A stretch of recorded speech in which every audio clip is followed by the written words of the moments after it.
네, 여러분, 오늘도 멋진 하루가 시작됐다, 그죠? 진짜 그 기온이, 이렇게 되게 급격하게 바뀌었잖아요. 이거 진짜, 참, 우리가 살고 있는 환경을 무시할 수 없는 것 같아요. 제가 감기가 걸려가지고, 지금, 여러분들 진짜 조심하셔야 될 것 같아요. 저 별거 아니라고 생각했는데, 하루 옷을 조금 이틀 전인가요? 토요일 날? 얇게 입고 좀 돌아다녔더니, 금세 또 감기가 걸려가지고, 여러분 조심하셔야 됩니다. 자, 오늘도 멋지게 한번 출발해 볼게요.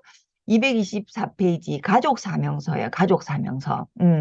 제가 이제 여기다 뭐라고 써놨냐면 개인적으로 진짜 이렇게 생각하는 것 같아요. 제가 우리가 다 부모지 않습니까? 그죠?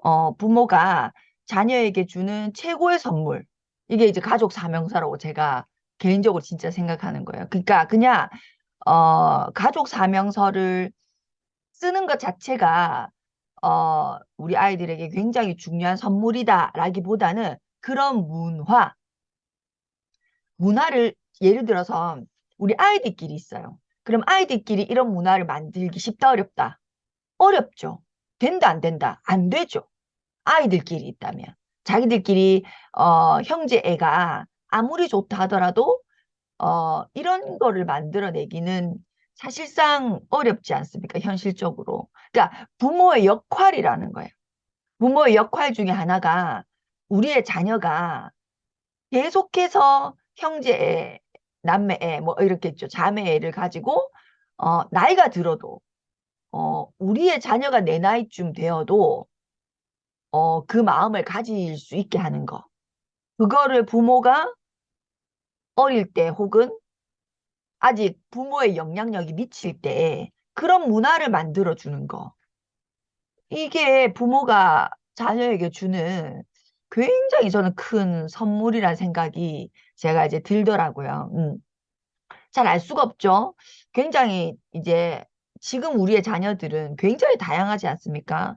20살이 되면 독립하려고 하는 아이들이 있는 반면, 30살이 돼서 독립 안 하려고 하는 아이들도 있고, 굉장히 이 양상이 제가 그때 얘기했듯이 평균 실종이라고 가늠할 수 없어요. 결혼을 하고 시집을 가도 독립하지 않으려고 하는, 응? 아이를 낳으면 다시 부모에게 돌아오는 요런 양상도 굉장히 짙고, 그렇죠? 뭐 저도 사실 아직도 그렇죠.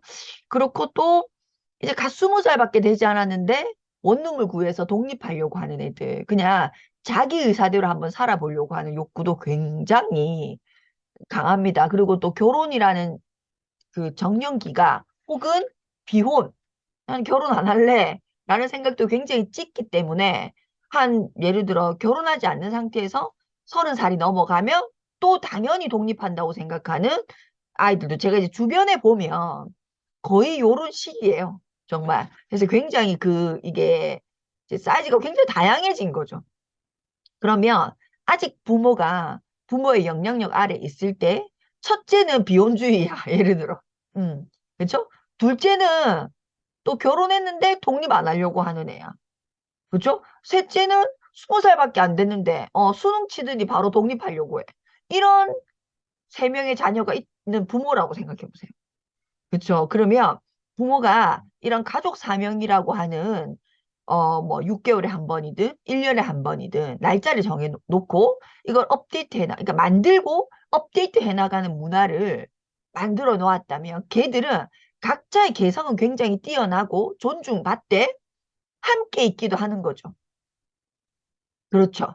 그래서 저는 꼭 여러분이, 근데 이게 개인 사명을 만들어내지 못한 케이스가 가족 사명을 만든다? 그것도 저는 말이 안 되더라고요. 안 돼요. 왜냐면, 한 번은 만드실 수 있겠죠. 그렇지만 업데이트가 안 돼요. 정말로. 그래서 개인 사명, 반드시 하시고, 가족 사명도 반드시 하셨으면 저는 개인적으로 정말로 여러분에게 꼭 했으면 좋겠다. 진짜로 그렇게 생각합니다. 어, 자, 보세요. 읽어볼게요. 우리 습관이는 원칙의 근거를 두고 있기 때문에 광범위한 분야에 적용 가능하다. 우리가, 원칙이 뭡니까? 끝을 생각하며 시작하라고 하는 원칙에 의해서, 음, 시작했기 때문에 모두에 적용 다 되는 거죠. 우리 궁극의 목표를 확립하고 행동하면 매우 효과적이다. 끝을 생각하면 시작하라는 거죠. 자, 많은 가정이 건전한 원칙이 아닌, 건전한 원칙이 뭐예요? 왔다 갔다 하는 원칙이 아닌, 어, 아닌, 이제 왔다 갔다 한다는 거예요. 어떤 위기에 의해서 똑바른 선택을 하지 않고, 일관성 있는 선택을 하지 않고, 기분에 의해서 일관성 있는 선택을 하지 않고, 응급처치 일시적인 만족을 위해 생활하고 있다는 거예요. 음. 여러분, 예를 들어 보세요. 우리가 한 가정이 4인 대부분 4인 가족이니까, 4인 가족이 있다고 봐요. 엄마, 아빠한테, 예를 들어, 왔다 갔다 한 적 있어요? 뭔가 결정을 할 때? 라고 물어보면, 그러니까 자녀를 차별을 둔 적 있어요? 라고 물어본다면, 부모 입장에서는 절대로 그런 적 없다 하겠죠. 실제 마음이 그러니까, 절대로 차별을 둔 적 없다 할 거예요. 그러면, 똑같은 시점에 바로 자녀에게 물어보세요. 어, 엄마 아빠가 차별 둔 적 있어? 라고 물어보면 아이들은 뭐라고 대답할까요? 여러분이 한번 상상해 보세요. 아이들은 뭐라고 대답할까요? 제가 깜짝 놀란 게 이 부분이에요. 그러니까 심리적으로는 저는 이제 애가 셋이니까 단 한 번도 저는 그렇게 한 적이 없는 것 같아요. 심리적으로 저는. 근데 우리 둘째는 엄청나게 그 부분에 대해서 억울해해요. 그래서 내가 찬찬히 얘기를 들어봤어. 그러니까 얘가 그럴 만해. 들어보니. 제일 심각한 게 뭐냐면 용돈이에요. 그러니까 그 우리가 주는 용돈 말고 명절에 받는 세뱃돈 이런 거. 그러니까 얘가 기억을 다 하는 거예요. 오빠는 중학생이라고 돈을 뭐 5만 원을 줬대.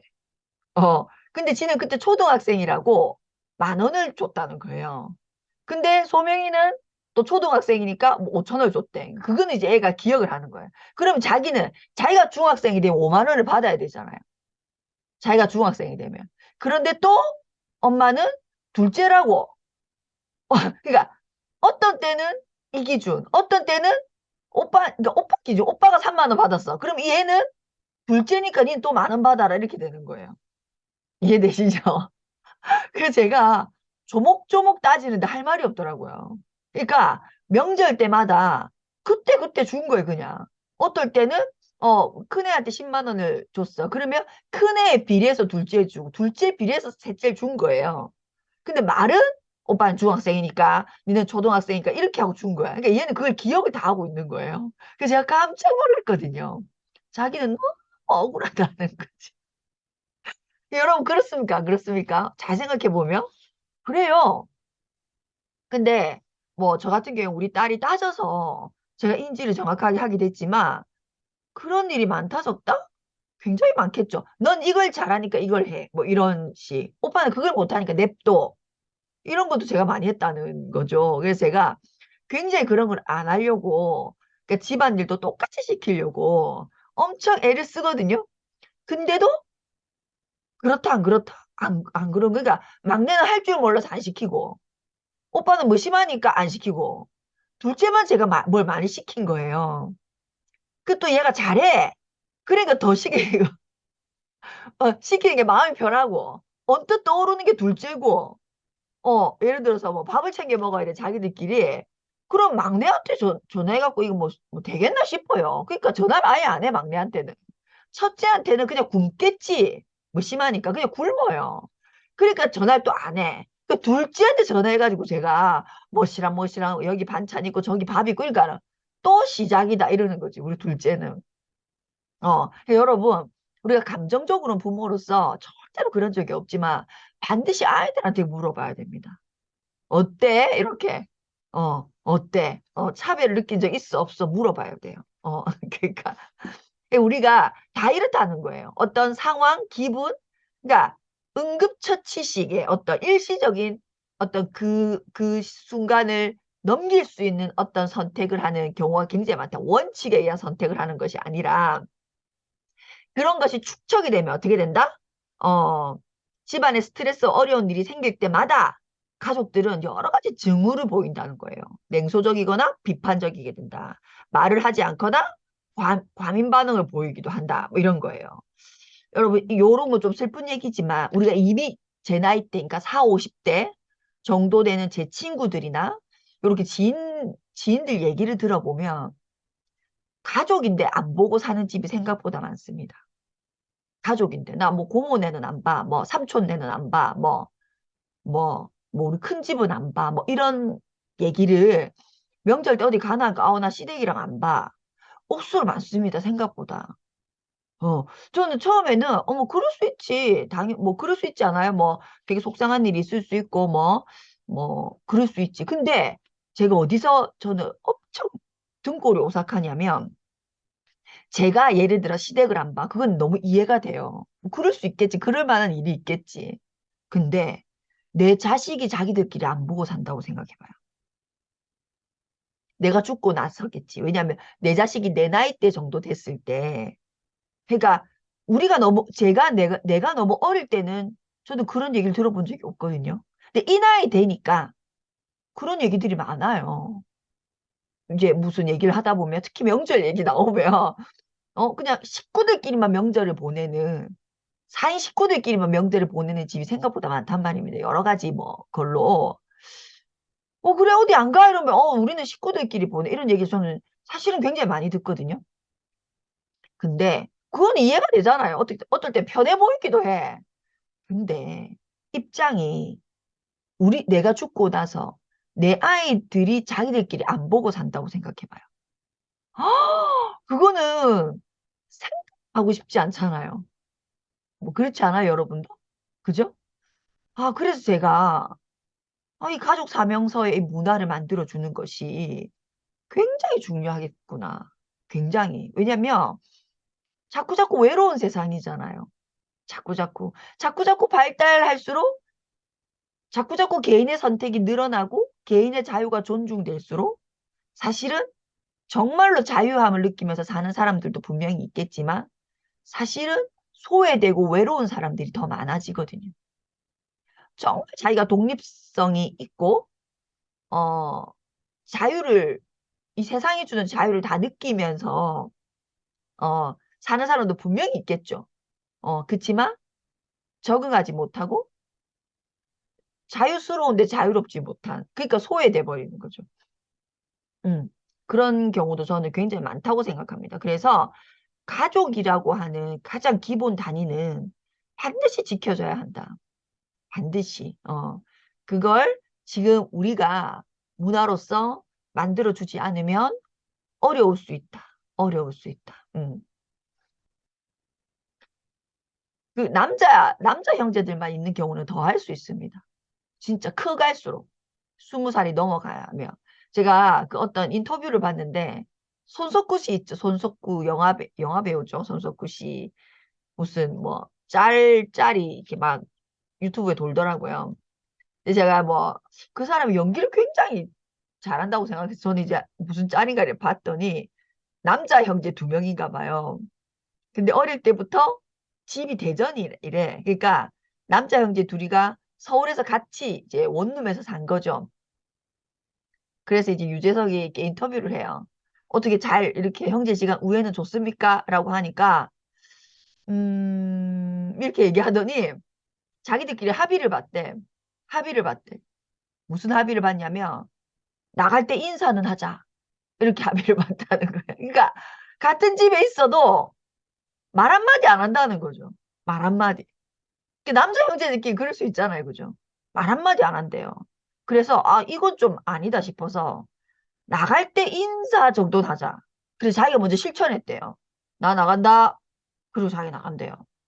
그 동생도 나 나간다. 그러니까 하루 종일 있어도 나 나간다 소리 한마디밖에 안 하는 거죠. 그럴 수 있겠죠. 그죠? 어. 제가 또 그 인터뷰를 보니까 또 더 이걸 만들어야 되겠다. 반드시 만들고 이걸 문화로 정착시켜야 된다. 이런 생각이 많이 들더라고요. 자, 그렇습니다. 어, 뭐, 자, 그래서 여기 뭐 224페이지 가족이 가져야 할 가장 중요한 핵심은 확고부동한 변치 않는 공유된 비전과 가치관이다. 공유된 비전과 가치관. 가정의 진정한 근본 토대의 표현이다. 우리가 지금 물리적으로 우리 아이들이 경제적으로 독립하지 않았기 때문에 엄마 밑에 있죠. 아빠 밑에 있고 엄마 말을 듣고 아빠 말을 듣는 거죠. 그렇죠? 요럴 때 가족 사명을 잘 뿌리 깊게 이 기본 토대로 근본 토대로 만들어 놓으면 너무 사실은 좋을 것 같아요. 그래서 이 사명은 가정의 헌법과 표준이고 가족 구성원 모두를 자 별표 가깝게 하고 단결시키며 나아갈 방향을 제시한다. 가족 구성원 모두를 가깝게 하고 별표 단결 별표 나아갈 방향을 제시한다. 우리가 인간은 어쩔 수 없이 감정의 동물이죠. 감정의 동물이에요. 근데 어, 내 스스로 느끼는 어떤 자존감이 높은 사람이 높으면 채워지는 게 분명히 죠. 스스로 셀프로 채웁니다. 그런데 이 가장 측근, 가장 베스트 프렌드 친구나 이 형제, 그러니까 오랜 세월 함께 엎치락 뒤치락 하면서 모든 것을 다 보면서 큰, 여기서 오는 안정감, 그게 무시할 수 없잖아요. 저도 그렇거든요. 제가 초등학교 친구를 한 5, 6년 만에 봐도 그냥 아무렇지 않게 편해요. 왜? 너무 어릴 때 너무 꽁짝한 서로의 모습을 다 보고 컸기 때문에 뭐 아무렇지도 않는 거죠. 뭘, 그죠? 눈곱이 이런 것도 생각이 뭐 흉이 아닌 거죠. 쉽게 말하면.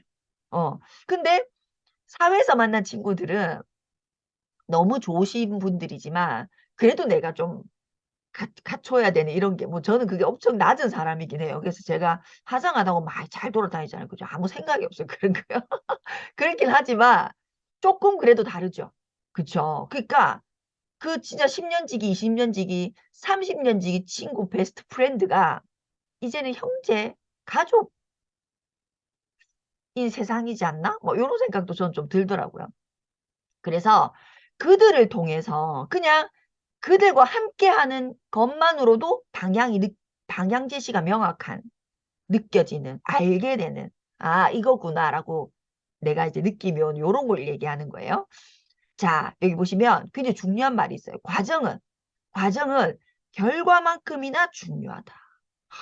참 이거 진짜 과정은 결과만큼이나 중요하다. 우리가 결과 위주의 세상이지 않습니까? 자본주의고 뭐 결과를 만들어서 보여줘야 되는 이런 세상인데 그런 세상일수록 과정도 굉장히 중요하다. 사실은 결과에서 어떤 프라이드, 자존감이 올라가는 것보다 과정에서 프라이드나 자존감이 올라가는 경우가 훨씬 많습니다. 과정에서. 나는 이런 과정을 거쳐서 이렇게 한다. 이런 과정에서. 아메이가 굉장히 다른 비즈니스와 다른 거. 결과적으로 너 다이아몬드 됐어? 연봉 1억 5천이야? 나도 여기서 우리 회사에서 이사야. 뭐 부장이야. 한 1억 5천 대.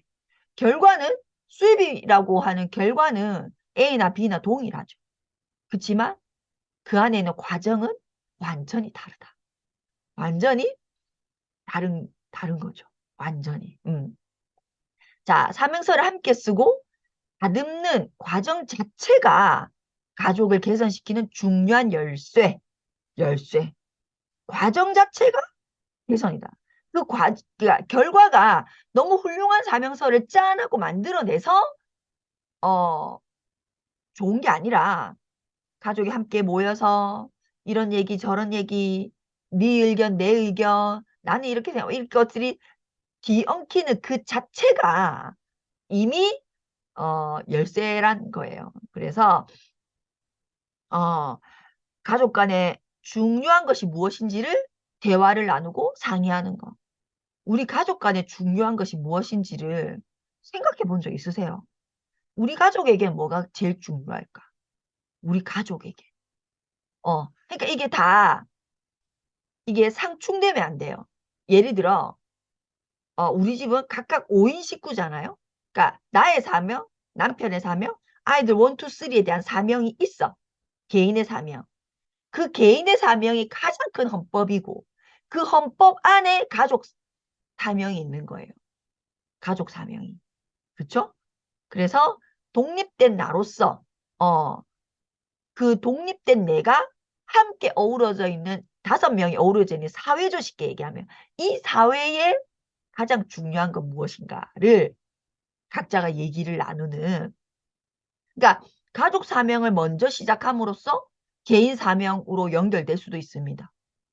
왜냐하면 아이들 같은 경우에 처음부터 개인 사명을 쓰라고 하면 어려우니까. 뭐 저희 애들도 엄청 어려워하거든요. 뭔 말인지 알겠지만 한 줄도 못 쓰더라고요. 그러니까 가족 사명을 통해서 좀 자꾸 감각을 익히게 하는 거, 그것도 저는 좋다고 생각해요.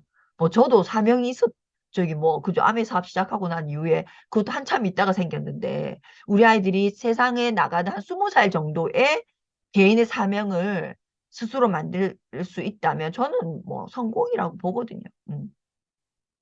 이 진짜 중요한, 가족 간에 중요한 것이 무엇인지. 자, 가족 사명서를 정기적으로 검토하고, 이 검토함으로써 서로의 시각을 넓히고, 한번 만들어 놓고 있죠. 그것을 계속, 일정 시간 검토해 나감으로써, 여기서부터 진짜 사명이 시작되는 거예요. 만들어 놓고, 끝이 아니고, 만들어 놓고, 6개월 있다가 검토하고, 6개월 있다가 검토하고, 이 검토. 애들이 엄청나게 발전하는 거죠. 이때, 뭐가 발전해요? 서로의 시각이 엄청 넓어지고 강조점과 방향을 재조명하며 현실에 맞지 않는 문구들을 수정할 수 있는 거죠. 이 진짜 맞는 말 아니에요? 우리가 서로가 아는 거죠. 이제 현실에 맞지 않는 문구라는 것을 6개월 사이에 서로가 압니다. 이건 아니야. 서로가 알아요. 어린 아이들도 알아요. 그래서 가족이 점점 더 뭐 할 수 있다? 굉장히 이 촘촘해지는 시간인 거죠. 서로의 생각을 나누는. 우리가 가족이라고 물리적으로 한 공간에 있기는 하나, 뭐 밥 먹었어? 밥 뭐 했어? 뭐 이런 대화 외에 이 대화의 수준을 높이기가 쉽다 어렵다? 어려워요, 사실. 어려워요. 근데 이 가족 사명을 통해서 우리가 서로 대화 나누는 수준을 굉장히 높일 수 있습니다. 굉장히 높일 수 있어요. 그래서 굉장히 바람직한 것이다. 자, 가족 사명서는 가정을 다스리는 생각과 행동의 기준이 된다. 가정에 큰 문제와 위기가 닥쳤을 때 가족에게 헌법이 있고 없고, 자, 가족들에게 가장 중요하고 가치 있는 것이 무엇인지를 상기시켜주며 선택할 수 있다는 거예요. 그죠? 그래서 이것이 있었을 때, 예를 들어 가족 헌법이 있는 상태에서 가족에게 위기가 왔어. 가족에게 위기가 올 일이 있다 없다? 여러분 생각보다 많습니다. 생각보다 많아요. 어, 많았던 것 같아요. 저 같은 경우도. 그러니까 뭐라고 표현해줬죠? 여러 가지. 그 뭐 저는 뭐 애들 어렸을 때죠, 그죠? 너무 어렸을 때 제가 케어하지 못하고 어린이집에 애들을 이제 달랑 맡겼잖아요, 그죠? 이제 어른이 도와주긴 했지만 맡기고, 그때는 저는 잘 몰랐어요. 애들이 그저 어리기만 하다고 생각했는데, 애들 뭐죠? 통신문? 통신문 같은 거에 선생님들이 글 써주잖아요. 근데 제가 그 애를 어디를 좀 보내려고 하니까 그 통신문을 보내라고 해서, 예전에 국제학교를 보내려고 했을 때 그 초등학교 통신문을 다 떼오라들 영문으로 다 번역을 해야 돼가지고 제가 이제 촘촘히 읽어보고 애들 통신문을. 그러니까 영향이 있었더라고요. 저는 좀 놀랬어요, 그때. 너무 어려서 뭘 알까? 무슨 영향이 있을까라고 생각했는데 그 다 영향이 있었더라고요. 그런 거. 그래서 제가 좀 큰애 같은 경우에 초등학교를 2번 전학을 시켰거든요. 진짜 아무 생각이 없었던 거죠. 어리니까 뭘 알겠어 이렇게 생각했던 거예요. 엄청 단순하게. 근데 저희가 그때 만약에 사명이 있었다면 서로 그 부분에 대한 얘기를, 그러니까 내가 부모니까 내가 결정하고 끝내버린 거예요. 전학이라고 하는 것을. 그리고 통보인 거죠. 전학 간대? 괜찮지? 뭐 이런 식이었던 거예요. 근데 나중에 보니까 굉장히 잘못했던 거더라고요.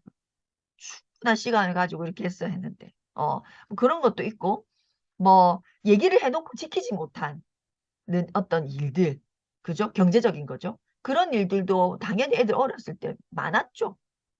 많았고. 그런 거, 위기가 반드시 있습니다. 가족에게. 근데 그럴 때 이런 게 있었다면 사실은 헌법이 있고 그게 어떤 형태의 위기든 위기가 있다. 이러면 이건 너무 해피한 거예요. 어떻게 보면. 행복한 거예요. 왜? 비 온 뒤에 땅이 굳잖아요. 어. 아이들에게도 엄청난 근육이 생기는 겁니다. 멘탈의 근육이. 근데 가족 사명 같은 건 없어. 그냥 힘든 일이 닥쳤을 뿐이야. 이거는 아이들에게 멘탈을 강하게 해주는 기보다는 화가 난 거죠. 화를 내게 되는. 왜 그래? 이런 현상이 일어날 수 있다는 겁니다. 자, 226페이지. 우리 가족의 목표나 활동을 계획할 때 다음과 같이 질문한다. 우리가 성취하려는 목표가 사명서를 잘 반영하고 있는가? 우리 가족이 나아가려고 하는 거, 우리 가족 전체가 업그레이드 되는 거에 이 사명서에 잘 반영이 되어 있는가? 목표를 성취하고 이러한 가치 기준을 실현하고자 할 때 우리의 행동 계획은 무엇인가? 우리는 매년 2번씩, 즉, 뭐 학기 초 학기 말에 이것을 업그레이드하는 서로 대화를 가족 사명서에 대한 대화를 나누는 얘기를 나눈다 이렇게 제가 이제 가족 사명서에 우리가 서로 얘기 나눈 것 중에 제가 여러분에게 이제 팁을 드리는 거예요. 저는 무엇을 아이들에게 사명서를 할 때 제안을 했냐면 모두가 요리를 할 줄 아는 가족. 그러니까 엄마가 못해서 그렇습니다. 그러니까 요리는 엄마만 해. 혹은 아빠만 해. 혹은 어른이 해.가 아니라 누구든 1년에 3가지 이상의 요리를 할 수 있는 우리가 되자. 이게 이제 저희 가족 사명에 이제 올해 들어가 있는 내용이에요. 엄청 좋습니다. 엄청 좋아요. 그러니까 어떤 때는 제가 아들에게 요리를 얻어먹고 어떤 때는 딸한테 얻어먹고 그죠? 그러니까 우리 막내 같은 경우에는 요리에 진짜 관심이 없어요. 근데 제가 반드시 3개는 만들어 보자 했죠. 서로 합의가 됐단 말이에요. 가족 사명으로. 그게 그러니까 이제 라면을 끓이는 거죠. 처음에 컵라면 끓여 주더라고요. 엄마 자 자기 요리를 알아. 물 부은 거. 물 부은 거. 그러더니 실제 라면을 끓이고 라면에 어떤 날 파도 넣고 양파도 넣고 생각하더라. 그러니까 유심히 보는 거죠. 언니가 하는 거를. 그렇죠? 언니는 요리하는 걸 원래 좋아하는 아이예요. 그러니까 이 3가지 갖고 성이 안 차는 거예요. 막. 밤새도록 만들어요. 금요일 밤에는 저희 부부는 자고 애들은 밖에서 요리합니다. 새벽 2시, 3시 이랬는데. 밤새도 왜냐면 유튜브에서 본 게 너무 많은 거야. 그러니까 이것도 해야 되고 저것도 해야 되고 지는 난린 거예요. 근데 애들 둘이가 안 자고 그 옆에서 보조를 하는 거예요. 밀가루가 뭐 어쨌다 저쨌다 이래서 하면서. 처음에는 너무 늦은 시간까지 하는 게 내가 이게 되겠나 싶었지만 이젠 놔둡니다. 왜? 엄청 자기들끼리 행복해 보여서. 엄마는 잔다 이러고 저하고 우리 신랑만 그냥 자러 들어오지 자기들끼리 꿈떡꿈떡 난리예요. 그래서 항상 우리 애가 그 뒤는 아침이 되면 포장까지 다 해놔요. 무슨 우리 팔로 까듯이 포장까지 다 해놓습니다. 그래갖고 이제 엄마 거 아빠 거 이렇게 써놔요. 음식도 만들어 놓고. 그게 참 제가 그래서 여러분이 아이들이 한 초등 정도만 된다면 가족 사명서 첫 번째 미션으로 그걸 한번 넣어보는 거 굉장히 좋습니다. 제가 해본 것 중에 제일 좋았던 것 같아요. 그걸 통해서 애들끼리도 엄청 서로 좋고 그러니까 뭐 이제 이번에 보니까 우리 큰애는 둘째랑 같은 학교를 다니거든요. 그러니까 큰애가 우리 둘째가 하는 그 요리 만드는 과정을 동영상으로 찍어 가지고 지가 학교 애들에게 보여주고 그 남자 뭐 심화가 여자 여동생 이거 있을 수 없는 일이거든요. 여러분 일반 가정에서는. 그렇지 않아요? 오빠가 물론 있을 수도 있죠. 그렇지만 절대 저희 가정에서 예전에 있었던 일은 아닙니다. 야 학교에서 내 아는 척 하지 마. 이런 분위기죠. 같은 학교 다니면. 야 학교에서 내 아는 척 하지 마. 이게 보통의 그냥 남매 흔한 남매. 근데 저희 집은 그렇지 않아요. 그러니까 오빠가 그걸 동영상을 다 찍어가지고 자기 친구한테 자랑하고 싶은 거예요. 우리 동생이 이렇게 요리를 해가지고 이걸 만들었다. 그걸 또 들고 가 학교에 나눠줘. 그리고 또 그 피드백을 동생한테 얘기해줘. 유나야, 어떤 친구 알지? 가가 억수 맛있다더라. 이렇게 얘기를 해줘요, 또. 그것도 유나는 너무 좋아하고. 이런 일이 실제 저희 집에서 일어나고 있는 일이에요. 그래서 여러분 그리고 반드시 날짜를 정해야 됩니다. 그래서 저희는 크리스마스가 기준이거든요. 크리스마스가. 근데 이걸 이제 신년으로 좀 바꿀까 싶어요, 저희는. 왜냐면 이제 애들이 크니까 크리스마스를 가족과 안 보낼라 하죠. 머리가 굵어지고 그걸 어떻게 제가 할 수가 없더라고요. 그래서 신년은 좀 덜하니까 거의 다 구정세니까 이제 가족 사명서를 수정하고 업그레이드하는 날을 1월 1일로 좀 잡아야 되겠다 이런 생각이 조금 들더라고요. 그래서 여러분도 한번 이 가족 사명에 대한 여러 가지 생각을 한번 갖가지로 해보고 또 우리가 서로 또 공유하는 것도 너무 좋을 것 같아요.